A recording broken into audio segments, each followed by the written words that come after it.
The pounding on my front gate was so loud it drowned out the sound of the rain hammering against the tin roof of my cabin, and when I opened the window to see what the commotion was about, there she was, Karen Whitlock, president of the Silver Pines Homeowners Association, umbrella clutched like a weapon, her red blazer soaked through, shouting over the storm about an emergency HOA meeting that she was demanding I host inside my living room.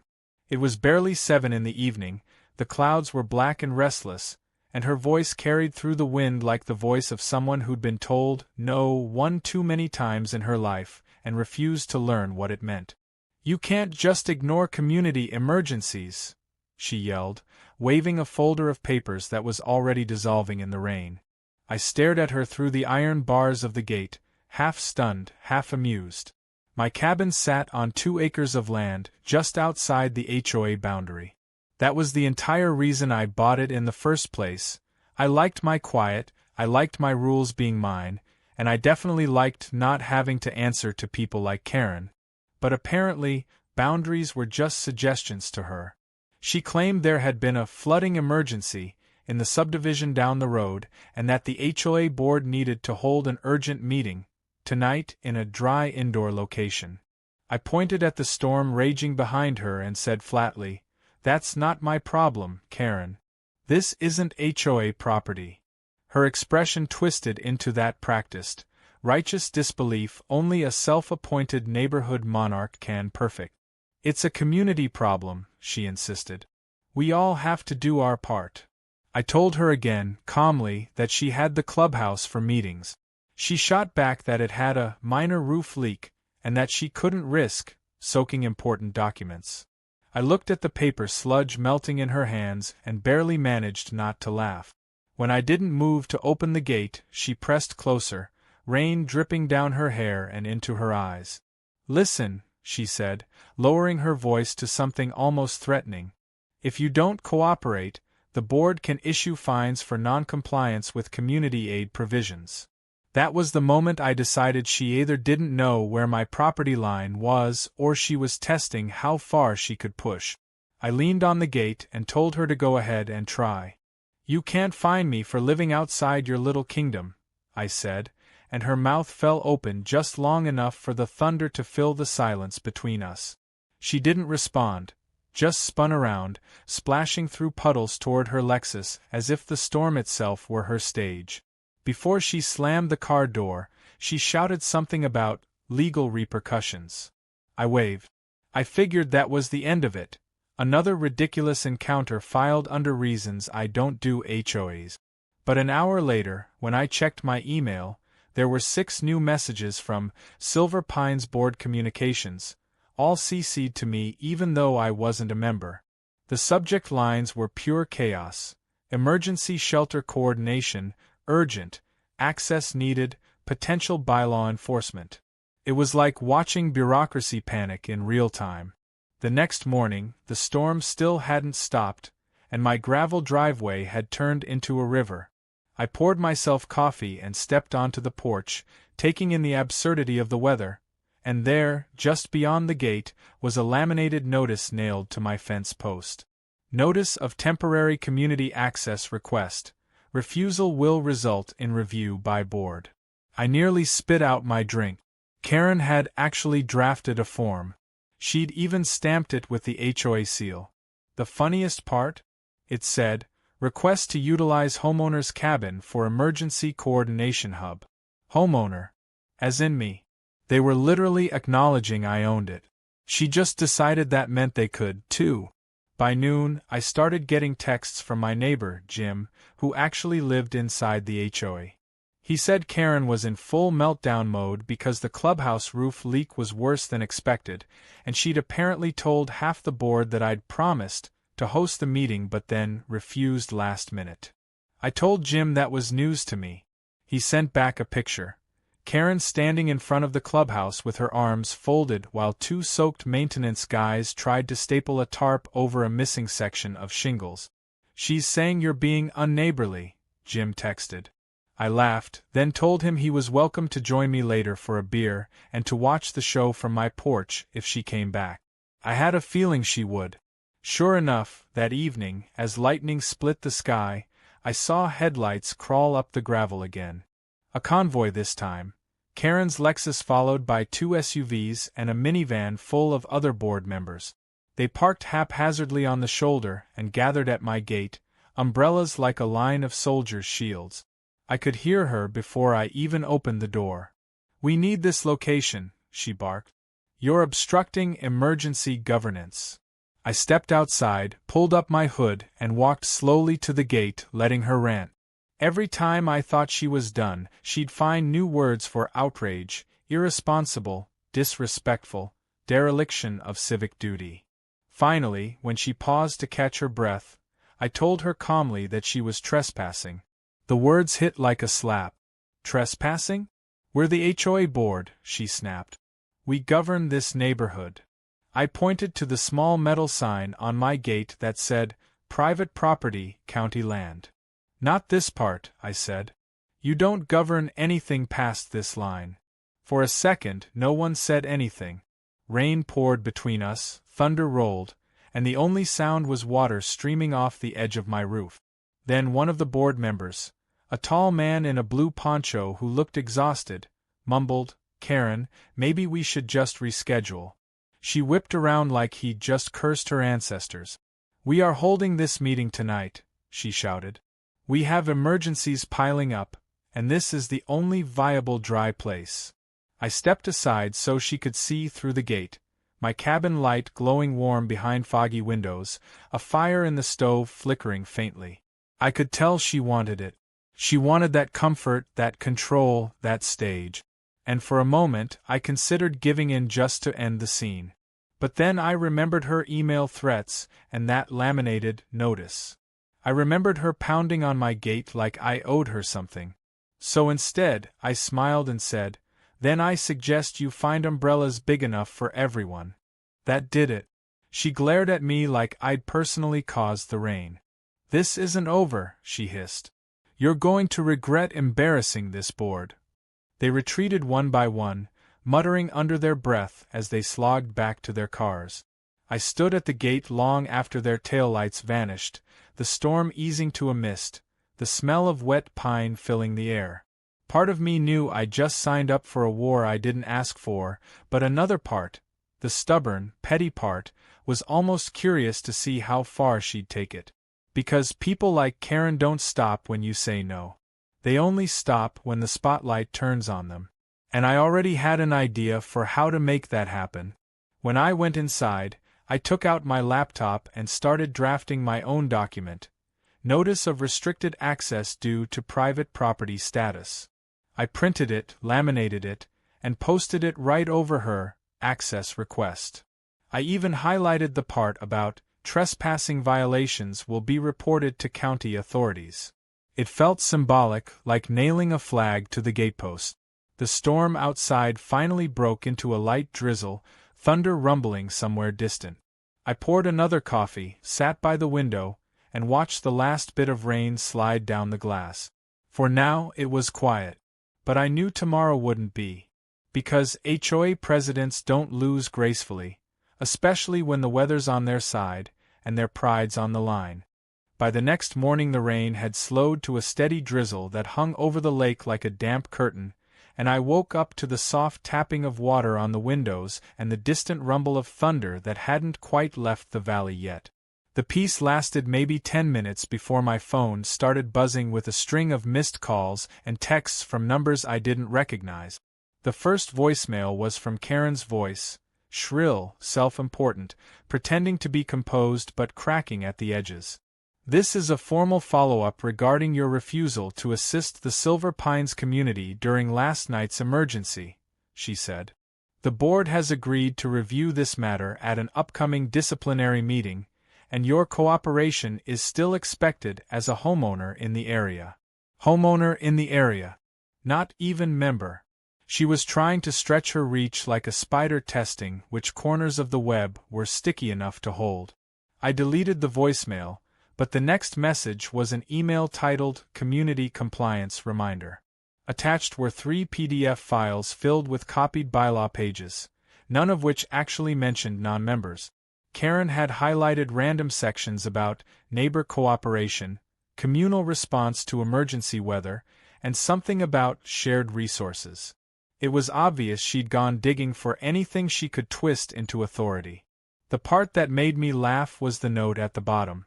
Failure to participate may result in legal assessment. Legal assessment. That was the kind of phrase that sounds threatening until you realize it means nothing. I spent most of that day in town, picking up lumber and groceries, but when I returned, there was a brand new sign just outside the boundary fence facing the road. It read Community Response Coordination Zone in big black letters, as if she'd just annexed my driveway into her imaginary empire.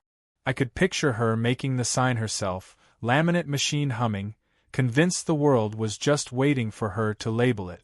I called Jim, half joking, to ask if this was normal HOA behavior or if I'd somehow joined a cult. He groaned and said Karen had been on a rampage all morning. Apparently, the board meeting was rescheduled for that evening, but several members were upset about her executive decisions. He said he overheard one guy, Bill, arguing that they couldn't legally hold anyone accountable outside HOA limit. Karen had snapped back that, it's about community spirit, not legality. That summed her up perfectly, control disguised as altruism. By mid-afternoon the drizzle turned into mist, and I went out to take down her coordination zone sign before it started attracting attention. That's when I noticed something else. Tire marks. Deep ones. Multiple vehicles had parked right at my fence earlier. The ground was churned up, muddy, littered with footprints. There were even a few discarded coffee cups and a damp clipboard half buried near the ditch. They'd held a meeting here. Or at least tried to. It made me weirdly amused and annoyed at the same time, like catching someone rearranging your living room furniture through the window. I picked up the clipboard, mostly ruined notes, but one line stood out through the smudges. Consider formal complaint to county. I rolled my eyes. The county barely acknowledged the HOA existed. It was a voluntary association. Karen was bluffing again. Still, I decided it was time to protect myself. I took photos of the tire ruts and footprints, along with her sign, and filed a short email to the county clerk documenting unauthorized activity adjacent to private property. I didn't want trouble, but I also didn't want her rewriting history later. That evening, the sky broke open again. Heavy rain drummed the roof like fists, wind howling through the trees, thunder shaking the walls. I lit the stove, made soup, and tried to enjoy the storm. Around 8, I noticed headlights moving slowly down the road. Another car stopped near the gate. This time, no shouting, just lights lingering. A silhouette moved behind the glass, snapping photos. I grabbed my flashlight and stepped outside, shining it directly at the car. It was Karen, of course. She lowered her window a crack and shouted over the rain, "We're documenting non-compliance for our records." Her voice was part outrage, part desperation. I shouted back, "You're documenting yourself trespassing." She sped off, splashing through the puddles like a petulant child. I went back inside shaking my head, half laughing. The absurdity was starting to feel like performance art. The next morning brought a surprise. When I walked down to collect my mail, a white envelope with the HOA logo was taped to my gate. Inside was a letter written on official stationery, complete with a fake legal header. "Dear Resident," it began, "the Silver Pines Board has determined that your recent actions represent a failure to uphold community cooperation expectations. Pursuant to Section 8B, Neighbor Support, of the bylaws, you are requested to attend an emergency hearing to discuss potential remedies." It was signed in blue ink, Karen Whitlock, President. The kicker was the meeting location, to be held at the residence of Mr. My Name. She was calling a hearing at my own property. I read it twice, then just laughed until my stomach hurt. It was bold, delusional, and kind of impressive. I pinned the letter on my fridge like a trophy. That day, I decided if Karen wanted a hearing at my cabin, she'd get one. Just not the way she imagined. I called Jim and asked how many people usually attended these meetings. He said around 8 or 9 board members, maybe a few residents if snacks were involved. I told him to pass along that I'd reconsidered hosting, just to let the rumor spread. By evening, word had traveled fast. My phone buzzed with messages. Thanks for cooperating. Glad you came around. I didn't correct them. I spent the rest of the night planning. The following morning the rain eased off entirely. The air was damp and cool, and fog curled through the trees like steam off a kettle. I drove to the hardware store, bought a pack of folding chairs, a roll of plastic tarp, and a folding table. I set them up just outside the gate, neatly arranged in 2 rows, with the chairs facing a small wooden table I covered with a cloth. I even placed a cheap Bluetooth speaker there to play ambient rain sounds for dramatic effect. It was absurd but satisfying. On the table, I left a printed note under a paperweight, meeting area, property line boundary enforced. Beside it sat a thermos of coffee labeled, "For guests." Everything about it looked official enough to confuse them, but sarcastic enough to make a point. That afternoon, I drove to town again and met with a county surveyor I knew, a practical guy named Harris. I showed him my deed and asked him to mark the official boundary line for me, just in case things escalated. He agreed and said he'd swing by later that week. I felt a quiet sense of relief knowing I'd have physical evidence to end the nonsense once and for all. When I returned home, though, another envelope was waiting in my mailbox.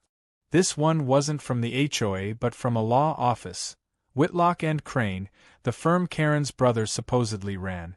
It was a cease and desist letter accusing me of obstruction of emergency coordination. I read the first 2 paragraphs before realizing it wasn't even properly formatted. It was missing case numbers, and the law firm email address ended in .gmail.com. She'd drafted it herself. That told me she was running out of options. That evening, I invited Jim over for a beer and told him about the setup. When he saw the rows of chairs outside my locked gate, he burst out laughing. "You're really gonna do it, huh?" he said. I told him yes, and he could bring popcorn. We sat on the porch watching lightning flicker over the hills as I explained my plan, let her gather everyone in the rain, then remind them I was never under their jurisdiction in the first place. Not yelling, not mocking, just calm, factual, humiliating by simplicity. Jim nodded and said, "This might finally shut her up, or make her explode. Either way, I'll be here." The day of the so-called hearing arrived 2 mornings later. The storm had circled back, wind shaking the trees, gray skies pressing down like wet cement.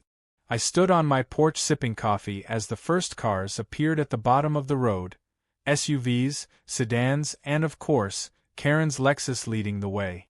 They parked in a crooked line along the shoulder, umbrellas popping open like mushrooms. From my window, the sight was surreal. A group of grown adults trudging through puddles toward a gate they couldn't legally cross. I could already hear Karen's voice rising above the rain, barking orders about where to sit and how to take minutes. She hadn't noticed the laminated sign on the table yet. When she did, I wanted to see her face. I went inside and grabbed my camera, not for social media, just for my own satisfaction, and positioned myself where I could film through the curtain. The board members shuffled into the chairs, some trying to shield themselves under the tarp, others already soaked. Karen adjusted her umbrella and started speaking loudly, trying to project authority over the rain. I couldn't hear every word, but the tone was unmistakable, self-righteous fury wrapped in faux professionalism. Every now and then someone would glance toward my cabin, probably wondering why the host hadn't come out yet. I waited a full 10 minutes before stepping onto the porch, holding a mug of coffee and waving cheerfully. "Welcome to the meeting," I called out. "You're right on time." The look on her face when she saw the locked gate between us was worth every ounce of trouble she'd caused. And that's when the real show began. The rain came down heavier by the minute, flattening Karen's perfectly pressed hair into wet streaks across her forehead as she stood before the gate clutching a clipboard like a shield. Her umbrella flipped inside out in a gust of wind, and one of the board members had to grab it before it tumbled into the ditch. The others were already fidgeting in their folding chairs, the ones I'd set up neatly the day before, which were now half sinking into the mud. I leaned casually on the porch railing, sipping my coffee, watching the entire emergency meeting unfold like the world's most absurd outdoor theater performance. Karen finally noticed the laminated sign on the table, "Meeting area or property line boundary enforced," and her face twisted into disbelief. "What is this supposed to be?" she yelled over the rain. I raised my voice just enough to carry across the distance. "It's what you asked for, Karen, an emergency HOA meeting at my cabin. You didn't say inside." A few board members chuckled under their breath, and she shot them a glare sharp enough to cut glass. "I don't appreciate your mockery of a serious situation," she snapped, but her voice wavered when thunder cracked right behind her words. I told her I wasn't mocking anything. I was merely fulfilling her written request to host a meeting, to the letter, literally at the edge of my property. "You want a table? Chairs? A covered area?" "You got all three," I said. "You just don't get the cabin, because this cabin isn't yours to use." The man in the blue poncho from before, I remembered him from the night she'd shown up, tried to reason with her. "Maybe we should just go to the coffee shop in town," he suggested. "This doesn't seem productive." Karen barked back, "This is official HOA business. We are not moving this meeting because one uncooperative homeowner refuses access." She pointed at me dramatically as if I were an invading army. I raised my mug like a toast and said, "Cheers to that." She slammed her clipboard on the table, water splashing everywhere, and began calling roll. "Board President present. Treasurer present. Secretary." One of the women under the tarp hesitated. "Karen, maybe we should wait for better weather," she muttered. Karen ignored her completely and continued, "Community Relations Chair?" "Present," the man said reluctantly. "Facilities Director?" "Here." Karen turned to me, her soaked bangs sticking to her forehead. "Since you are the property host, you're expected to provide minutes for this session," she said, shouting over the downpour. I laughed outright. "Karen, I'm not your secretary," I said. "In fact, you're currently holding a meeting on county land. I've already spoken to the clerk. You might want to stop before this turns into an actual legal problem." That shut her up for a second. Her jaw tightened. Then she said, "If you'd rather have county involvement, we can arrange that." I smiled. "Perfect. Call them." I went back inside, leaving the door open so I could still see them through the screen. The absurdity of it was almost hypnotic. 9 adults trying to hold an official meeting in a thunderstorm because their leader refused to admit defeat. I turned on my old stereo, playing soft jazz just loud enough that it carried faintly through the rain. It was pure theater. After a few minutes, I saw Karen pulling out her phone, gesturing wildly while shouting into it. 10 minutes later, headlights appeared down the road again, a county deputy's cruiser crawling up the muddy shoulder. I actually grinned. This was about to get better. Deputy Reynolds stepped out, rain dripping off his hat, his face saying exactly what I was thinking. "You've got to be kidding me." I'd met him once before when he helped remove a trespasser from the lake dock months ago, and I knew he had zero patience for HOA drama. He looked from Karen to me, then back to the soggy crowd. "What's going on here?" he asked. Karen marched toward him like a general reporting enemy action. "Officer, this homeowner is obstructing an official HOA emergency meeting.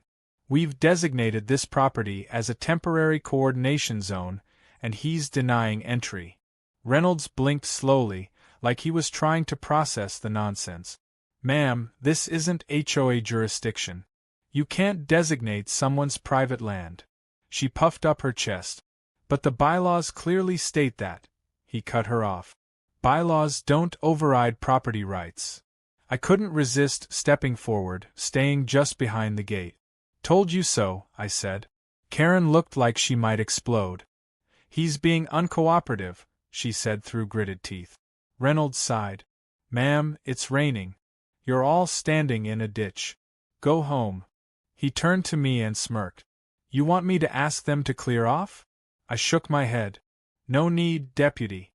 They're free to hold their meeting right there as long as they don't cross the line. Karen's eyes narrowed, but Reynolds tipped his hat and said, "Good enough for me," before walking back to his car. I could almost feel the fury radiating off her as he drove away. After the cruiser disappeared, Karen tried to regain control. She clapped her hands and shouted, "All right, let's proceed." Her voice cracked halfway through. "The first order of business is flood mitigation efforts for the lower cul-de-sac." No one said anything. One of the board members sneezed, another shifted uncomfortably, and I swear I heard someone whisper, "This is insane."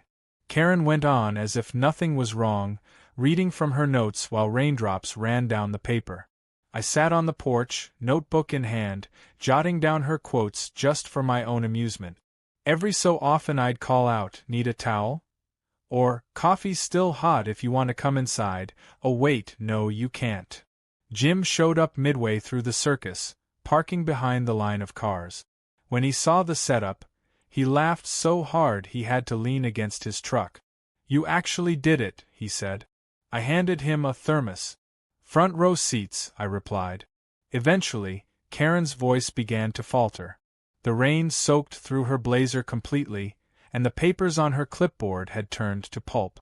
Finally, one of the members stood up. "Karen, this is ridiculous. Let's just postpone." She spun on him, shouting something about commitment and leadership. But then lightning struck somewhere close enough to make the ground tremble, and that broke the spell. People started packing up their umbrellas and muttering apologies. Within a minute, half the group was retreating to their cars. Karen was yelling for them to stay and finish the agenda, but no one listened. Even the man in the blue poncho, the loyal one, shook his head and said, "We're done here." When the last car pulled away, Karen stayed behind, standing in the rain, shoulders shaking with anger or maybe humiliation. I almost felt sorry for her, almost. She approached the gate again, dripping, her mascara running down her face. "You think you've won?" she said, voice trembling. "This isn't over. The board will not tolerate this behavior." I said softly, "Karen, your board just left you in the rain." Her lips pressed into a tight line. "You're undermining community order," she hissed. "You're dividing neighbors. You're making a mockery of everything we built." I replied, "No, Karen. You're making a mockery of yourself. You can't force control where it doesn't exist." For a moment, something flickered in her eyes, not anger this time, but confusion, maybe even fear of losing relevance. Then she turned and walked back to her car, slamming the door so hard the echo rolled across the wet hills. After she left, I stood at the gate for a while, letting the rain wash the mud from the chairs. The storm had softened to a steady whisper now. Jim came over and clapped me on the shoulder. "That was the most satisfying HOA meeting I've ever seen," he said. We dismantled the chairs together, stacking them neatly by the fence. I told him I planned to send Karen an invoice for property usage under inclement conditions, just to twist the knife. He laughed so hard he nearly dropped a chair. But behind the humor, I could feel something shifting. Karen's loss of control wasn't the end. People like her don't stop at humiliation. They regroup, reframe, and retaliate. Sure enough, the next morning proved it. When I checked my email, there was a new message chain from Silver Pine's board. This time, Karen wasn't the sender. It was from the HOA's vice president, a man named Allen who had been silent during the chaos. Effective immediately, the message read, "The board will be reviewing the events of last night's meeting and considering a temporary reassignment of leadership responsibilities." In other words, a polite coup. I actually grinned reading it. But there was a second attachment, a letter from Karen herself, apparently sent minutes before being locked out of the board's email account. It was short, frantic, and oddly personal. "You've embarrassed me publicly. I won't forget it. You've made enemies in this neighborhood." That last line sat with me longer than I wanted it to. As much as I enjoyed watching her ego collapse, I knew her kind didn't fade quietly. They looked for ways to rebuild power, even if that meant burning everything around them first. So while the storm outside finally began to clear and the morning sun broke through the trees, I knew this wasn't over. The rain might have washed away last night's mud, but not the tension. Something told me that whatever came next wouldn't just be about a meeting. It would be about revenge, reputation, and the lengths a fallen HOA queen would go to prove she still ruled the neighborhood. By the next morning the storm had finally given up, leaving behind a world washed raw and bright. The gravel shimmered under thin ribbons of sunlight breaking through the low clouds, and my property smelled like wet cedar and smoke from the stove still cooling inside. I thought maybe, just maybe, things had settled down. But peace doesn't last long when pride is wounded, and I could almost feel that something was brewing before the evidence arrived. At around 9, Jim drove over in his old pickup, coffee in one hand, a folded piece of paper in the other. He handed it to me through the open truck window and said, "You'd better read this before breakfast." It was another HOA letter, this time an incident report. My name was listed as a non-compliant party, accused of interference with emergency governance and public disruption. The tone was stiff, bureaucratic, but between the lines it screamed Karen. She wasn't president anymore. Alan had confirmed that by phone the night before. But somehow she was still pulling strings. "They voted her out," Jim said. "But she's not going quietly. She's telling anyone who'll listen that you endangered the community." I folded the paper and laughed. "Endangered them by what?" "Keeping them dry." He smirked. "No, by embarrassing her. That's worse than flooding." That day, I decided to take back control of the narrative before it spun further. I called the local paper's community desk, the kind that runs stories about bake sales and bridge repairs, and pitched a light-hearted story about the HOA that tried to annex a cabin. The reporter, a young guy named Tanner, found it hilarious and asked if he could visit for photos. I agreed, figuring that sunlight was the best disinfectant. If Karen wanted an audience, I'd give her one she couldn't control. Tanner showed up that afternoon with his camera, notebook, and an enthusiasm that bordered on dangerous curiosity. I showed him the gate, the laminated signs, even the muddy chair impressions. He took pictures while I explained how the HOA had no jurisdiction here. "So she tried to hold a meeting in the rain?" he asked, laughing. "Right outside your gate?" I nodded. "And called the cops on herself." Tanner grinned. "That's gold." He promised to run it under neighborhood oddities by Sunday. For the first time in weeks, I felt light. But people like Karen have radar for public humiliation. That evening, before sunset, her Lexus appeared again at the end of the road. She didn't get out this time. She just sat there, engine idling, staring at my gate. I stood on the porch, arms folded, refusing to be the first to move. After a long minute, her window rolled down and her voice carried across the distance. "You think you're funny, don't you?" she said, turning this into a joke. I told her that laughter beats lawsuits. She didn't reply. Then, with a slow precision that chilled me more than her yelling ever had, she said, "You've made yourself the story. Now I'm going to make sure everyone knows who you really are." And then she drove away. Over the next few days, the gossip machine started churning. A few neighbors I barely knew suddenly began delivering mail to my gate just to get a look around.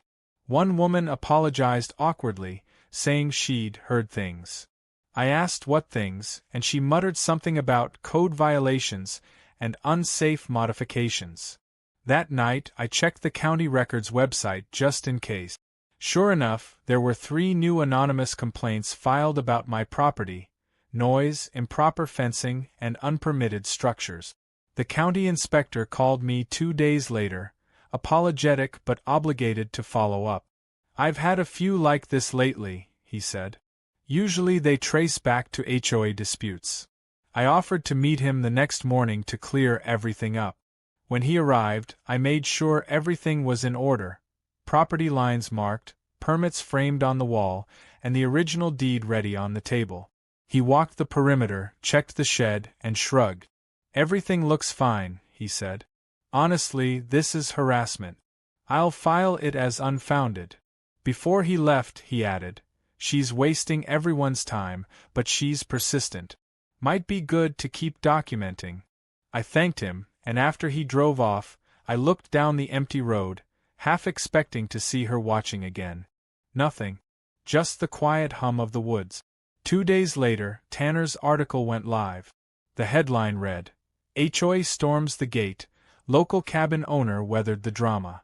It was witty but fair, painting me as bemused rather than vengeful. Karen, unnamed but obvious, came off as ridiculous. The comments section filled with laughing emojis and supportive locals. It should have ended there. But power isn't something people like Karen surrender, it's something they claw back from the edges. That night, someone cut the rope holding my private property sign. The next morning, a pile of soggy HOA pamphlets had been dumped by my mailbox with a note scrawled in red marker. You don't belong here. I called Jim, and we spent half the day installing a trail camera near the gate, angled low enough to catch license plates. He joked about booby-trapping it with sprinklers, but I didn't laugh this time. It wasn't funny anymore. Later that week, the footage caught a familiar figure in a raincoat creeping along the fence line after midnight, flash of blonde hair under a hood. It wasn't definitive, but it didn't have to be. I emailed the footage to Alan, the new HOA acting president, with a short message. Your former leader is trespassing. Handle it before I press charges. He replied within an hour, understood. We'll take care of it. But somehow I knew Karen wouldn't stop just because her old board scolded her. The tension built again like static before a storm. On Friday evening, I came home from town to find a group of cars parked near the entrance, blocking part of the road. At first, I thought it was another impromptu meeting, but when I got closer, I realized it was worse. Karen was hosting her own community gathering, complete with folding tables and refreshments, on the public shoulder right outside my gate. A banner hung between 2 trees. Silver Pines United, restoring neighborhood integrity. About a dozen people mingled under umbrellas, nibbling snacks, nodding as she spoke into a small portable microphone. She was telling them I'd created division, mocked safety procedures, and jeopardized neighbor cooperation. It was surreal, watching her rewrite reality 10 feet from my fence. I stood on the porch, arms crossed, letting her words float through the damp evening air. She noticed me eventually and waved the mic. There he is, she said loudly. The man who thinks he's above. I called the sheriff's office, filed a report, and sent the photos to Alan again. He didn't reply this time. Hours passed. Finally, near sunset, my phone rang. It was Jim. You might want to drive down to the community board, he said. They're holding another meeting. Karen's there, and she's not going quietly. I hesitated, then grabbed my jacket and keys. If she wanted one last show, I'd give her an audience. When I arrived, the HOA hall's parking lot was full, headlights cutting through the drizzle. Through the glass doors, I could see her standing at the front, gesturing wildly, voice rising above the murmurs. Alan tried to calm her, but she wouldn't yield. I slipped quietly into the back and leaned against the wall, unseen. She was ranting about outsiders corrupting community values, and landowners refusing cooperation. Her face was flushed, eyes wild, her composure gone. When Alan finally noticed me and nodded, I stepped forward, hands in my pockets, calm as ever. The room went silent. If you're going to talk about me, I said, you should at least let me in the room. Karen froze. For the first time, she looked cornered, not by anger, but by the truth catching up. You don't belong here, she whispered, but the conviction was gone. No, I said. You don't. The board members exchanged looks, uncomfortable but resolved. Alan cleared his throat and said, Motion to permanently remove former President Whitlock from all HOA activities. A chorus of ayes filled the air, and just like that, her reign ended again, this time in front of witnesses. She stood motionless for a moment, then turned toward me with eyes full of something between hatred and heartbreak. "You've humiliated me twice," she said softly. "You think this ends with votes and papers, but it doesn't." She walked out into the rain without another word. And as the door swung shut behind her, I knew she wasn't finished. Not yet. Because storms like her don't fade quietly. They circle back, louder the next time, looking for a final strike, a community responsibility. A few heads turned, unsure whether to look at her or me. I didn't shout back. I didn't need to. Instead, I plugged in my outdoor speaker and turned up the same jazz I'd played during the rainy meeting, smooth, calm, defiant. It filled the air, drowning her speech under saxophone and rhythm. The sight of her fuming, while pretending not to care, would have been funny if it weren't so pathetic. Finally, Alan showed up. He walked straight to her, whispered something, and gestured toward my property line. After a tense minute, she pulled down the banner, her smile brittle, and the small crowd started dispersing. Alan approached my gate and said quietly, "I'm sorry. She's out of control. We'll deal with it internally." I thanked him and said I'd appreciate it if internally meant permanently. He nodded wearily and left. That night, lightning flashed again over the hills, faint but real, the kind of dry storm that never brings rain but warns of trouble. I sat by the window watching the reflection of the gate lights on the puddles, feeling that strange mix of victory and unease that always follows confrontation. I'd won the public battle, sure. But privately, Karen had nothing left to lose, and people who lose control often get reckless. The next morning proved it. When I stepped outside to fetch the newspaper, the gate stood wide open, lock missing, chain cut clean through. Someone had forced it during the night. My first thought wasn't fear, just a tired disbelief. They'd actually done it. I walked the perimeter. No damage, nothing stolen, but the message was clear. Boundaries, to her, were still invitations to test. The next few days passed with that uneasy calm that comes after a major confrontation, when you know the storm is gone but the air still smells like lightning. The HOA seemed to settle into a new rhythm without Karen, at least on the surface. Alan sent out a formal statement about leadership restructuring and improving community harmony, which was corporate speak for, "We fired the tyrant." Most of the board avoided me, probably embarrassed, but Jim kept me updated. He said Karen had stopped answering calls and had been seen loading boxes into her Lexus late one night.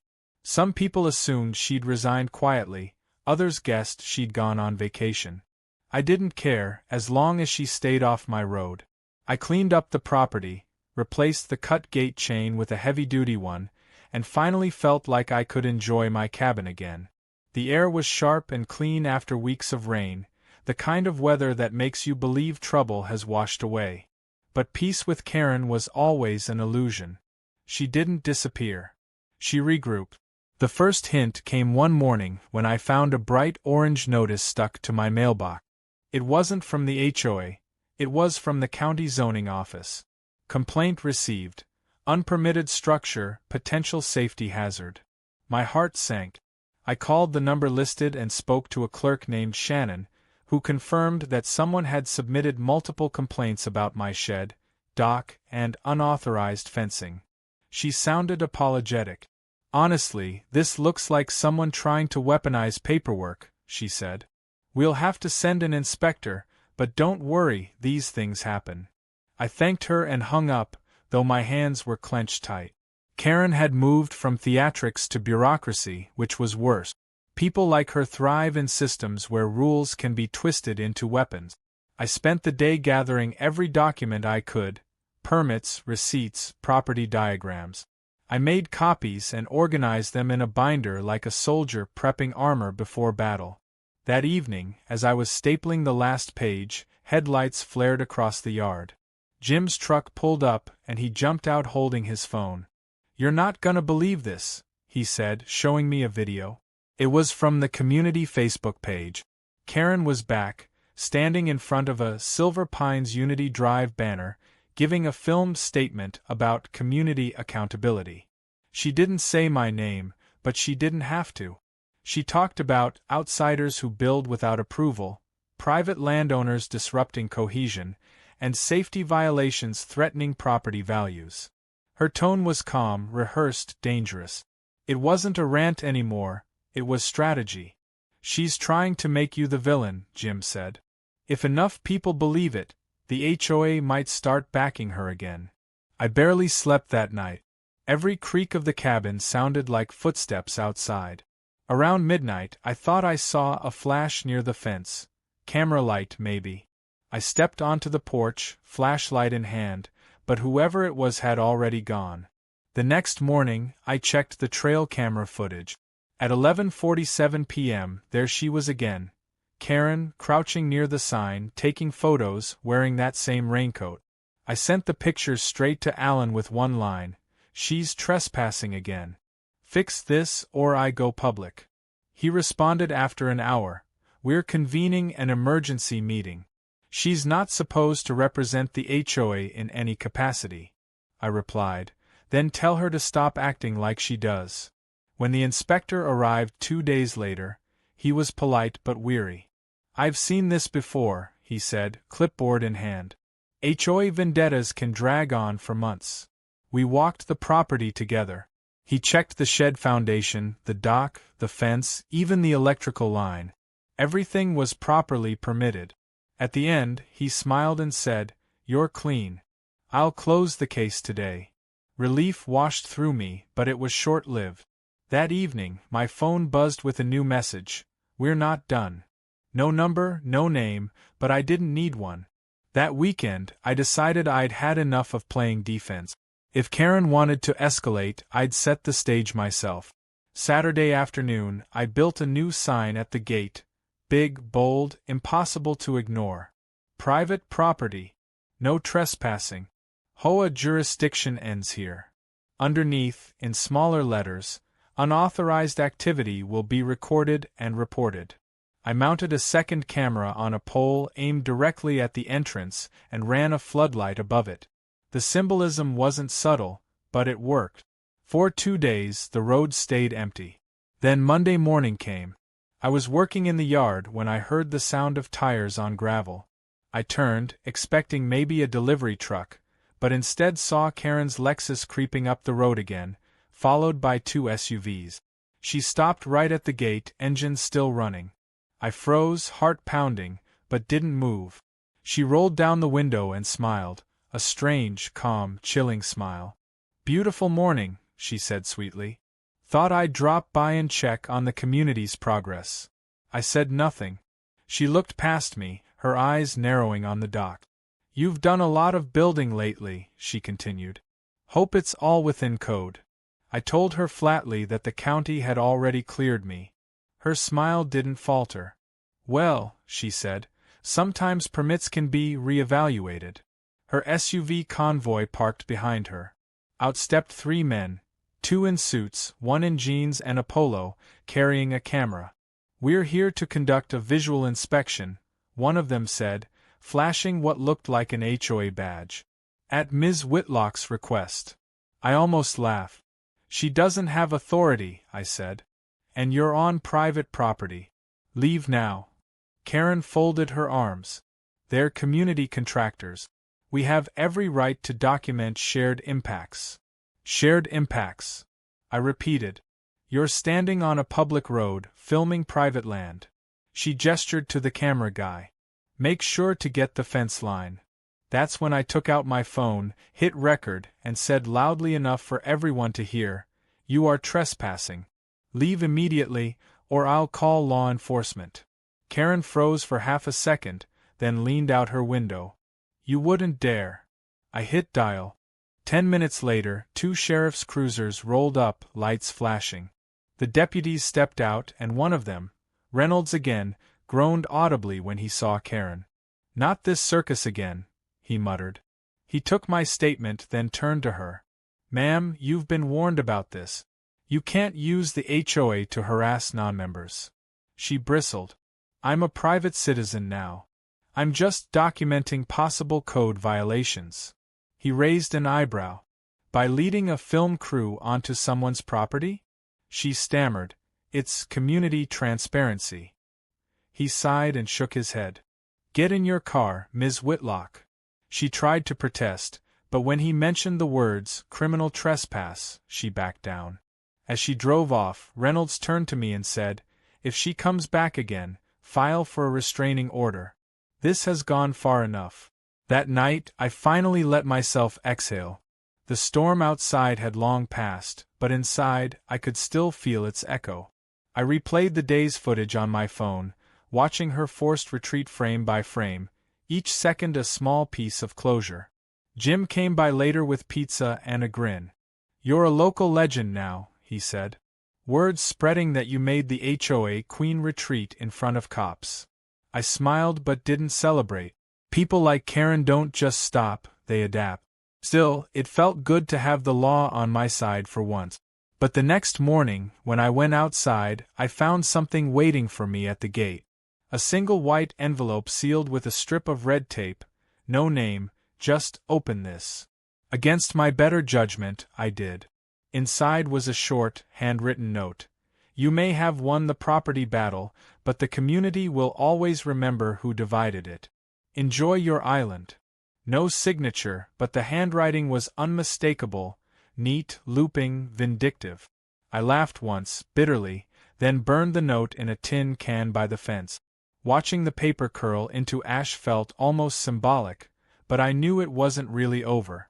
Karen's kind don't fade away. They linger like the echo of thunder, waiting for the next chance to strike.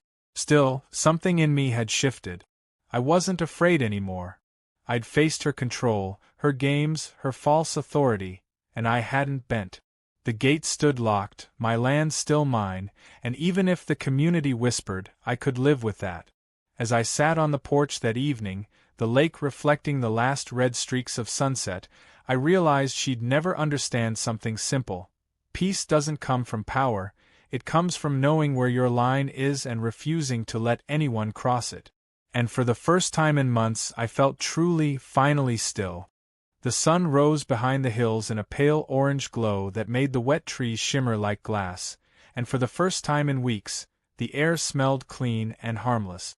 I sat on the porch steps with a mug of coffee in my hands, staring at the gate that had become a battlefield and thinking maybe, finally, it was over. The road was empty. The only sound the distant cry of crows and the slow trickle of runoff from the last storm. But quiet has a strange way of carrying weight after chaos. Every sound felt too deliberate, every still moment suspicious, as though the world was holding its breath, waiting to see whether Karen would resurface. I had convinced myself she was done. After being publicly humiliated, caught trespassing twice, and warned by the sheriff, what else could she possibly do? I should have known better. People like her don't quit, they just change tactics. It started with whispers again, the same pattern as before but more organized this time. I'd drive into town and catch fragments of conversation at the diner. That guy with the cabin, the one who fought the HOA, I heard he threatened a woman. Lies travel faster than truth, and by the end of the week, I was suddenly a rumor. Tanner, the reporter, called to check in. "You might want to be careful," he said.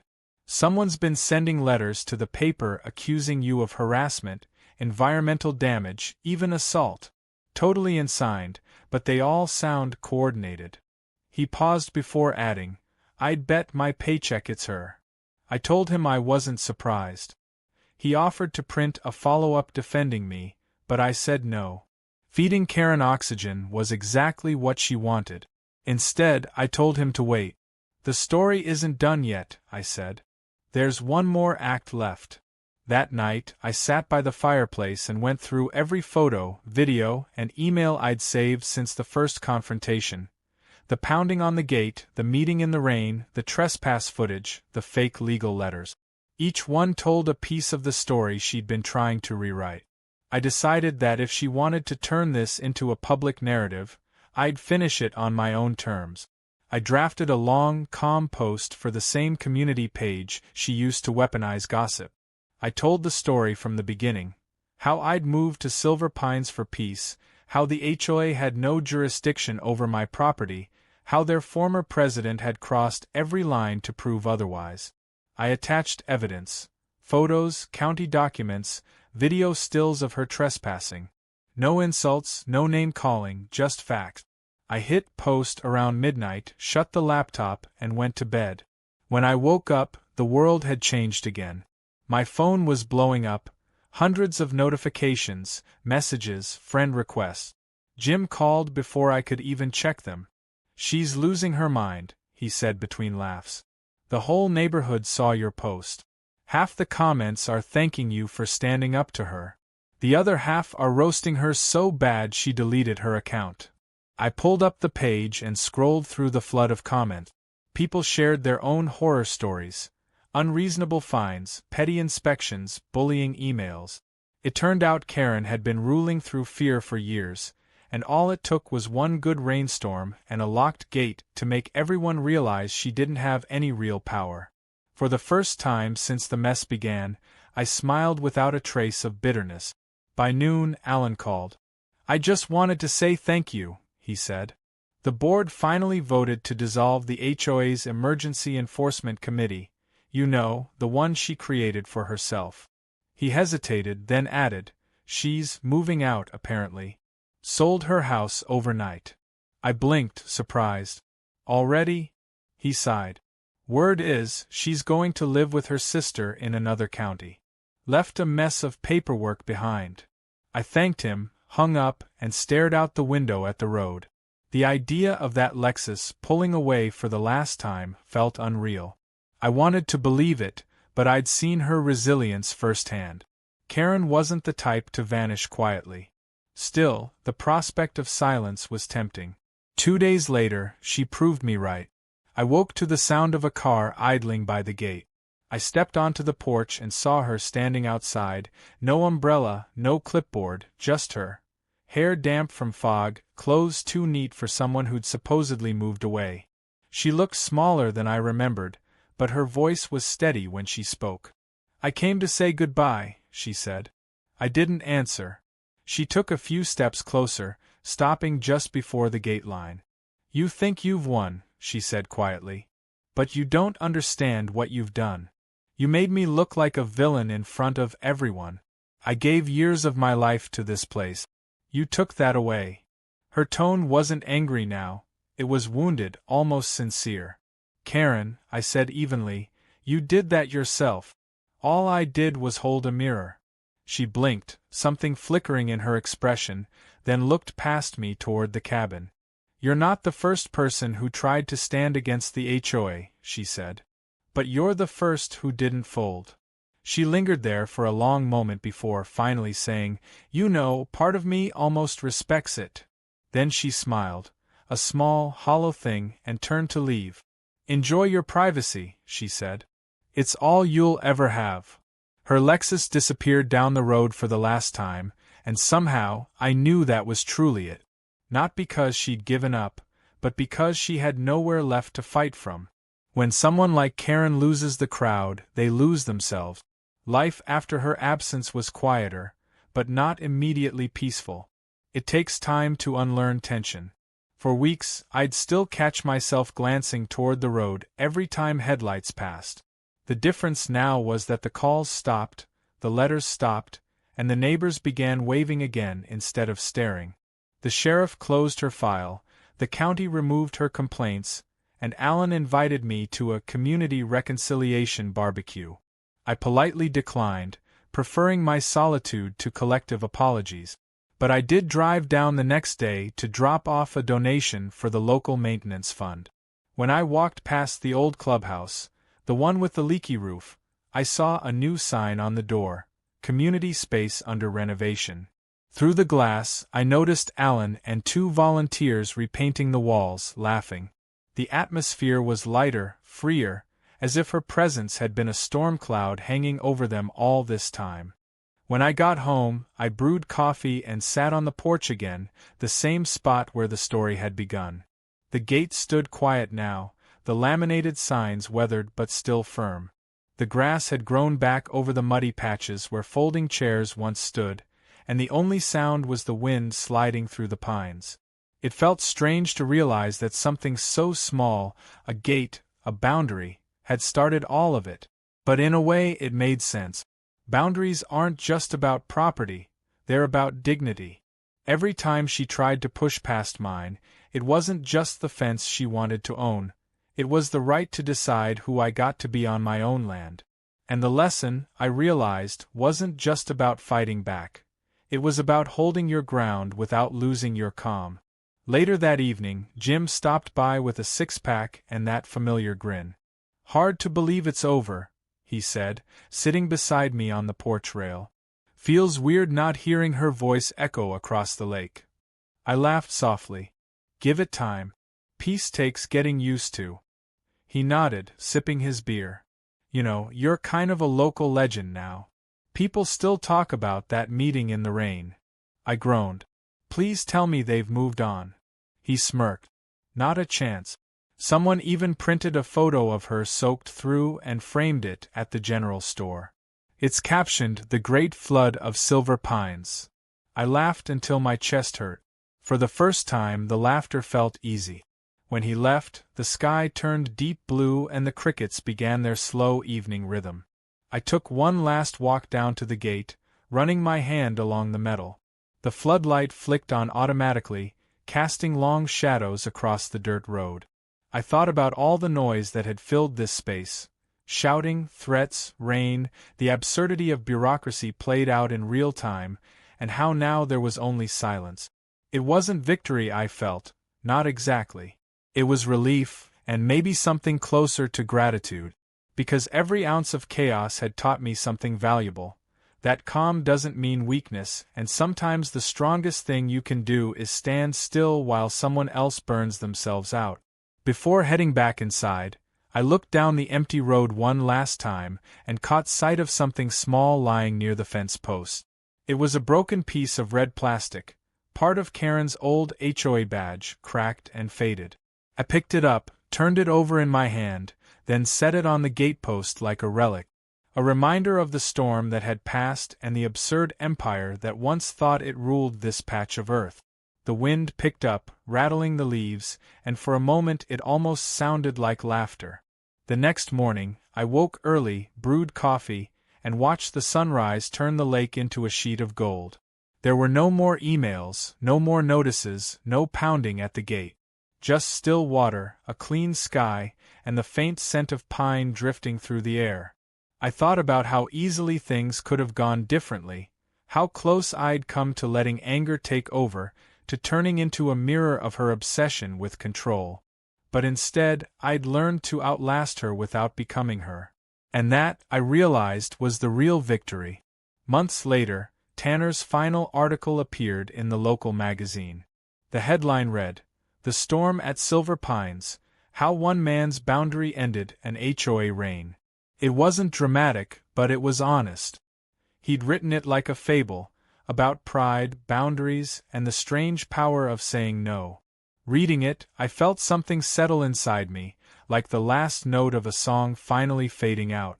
Karen Whitlock's name had become a cautionary tale. My gate, once a symbol of conflict, had become a quiet landmark people nodded at when they passed.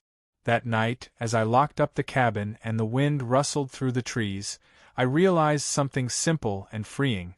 Every storm, no matter how loud, eventually runs out of rain.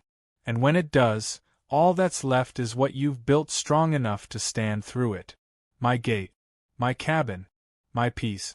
I closed the door behind me, the echo of the latch blending with the night, and for the first time since Karen had screamed about her emergency meeting, the world outside my window was completely, beautifully still.